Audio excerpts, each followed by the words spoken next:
1907 മുതൽ പ്രവർത്തിച്ചു വരുന്ന റെയിൽവേ ജീവനക്കാരുടെ സഹകരണ സംഘത്തിലാണ് ഒരാഴ്ചക്കാലമായി ജീവനക്കാർ നിരാഹാര സമരം നടത്തിവരുന്നത്. 40,000-ലേറെ അംഗങ്ങളുള്ള സഹകരണ സംഘത്തിൽ 1000-ലേറെ ജീവനക്കാരുണ്ടെങ്കിലും 10% താഴെ പേർക്ക് മാത്രമേ നിയമന ഉത്തരവ് പോലും നൽകിയിട്ടുള്ളൂ.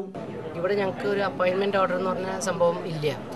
ഞങ്ങൾ വന്ന് ഇവിടെ ചേർന്നിട്ട് ഇവിടെ ഒരു നിയർലി അറൗണ്ട് 70 മലയാളീസുകളുണ്ട്. ഇവിടെ വന്നിട്ട് പല പ്രശ്നങ്ങളാണ്.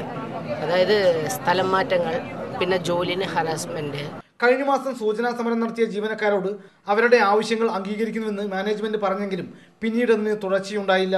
ഇപ്പോൾ രാജ്യത്തെ 20 ബ്രാഞ്ചുകളിൽ നിന്നുള്ള തൊഴിലാളികൾ സഹകരണ സംഘത്തിന്റെ കേന്ദ്ര ഓഫീസിന് മുന്നിൽ രാവും പകലും സമരം നടത്തുകയാണ്. இந்த சொசைட்டியில் தொழிலாளிகளை வேலைக்கு வைக்கணும்னா 7 லட்சம் 8 லட்சம் கொடுத்து தான் வேலைக்கு வராங்க. அப்படி வந்த தொழிலாளிகளுக்கு 6வது சம்பள கமிஷன் அமல்படுத்தலை. அவங்களுடைய குறைகள் எதையும் தீர்க்கிறது கிடையாது. இந்த ஊழியர்களை துருபயோகம் பண்றாங்க. കോൺഗ്രസ് അനുകൂല റെയിൽവേ സംഘടനയുടെ ജനറൽ സെക്രട്ടറി എൻ കണ്ണയ്യയായിരുന്നു കഴിഞ്ഞ 20 വർഷക്കാലമായി സഹകരണ സംഘത്തിന്റെ പ്രസിഡന്റ്. എങ്കിലും കോൺഗ്രസ് അനുഭാവികളും സമരത്തിൽ പങ്കെടുക്കുന്നുണ്ട്. അമൃത ന്യൂസ്, ചെന്നൈ.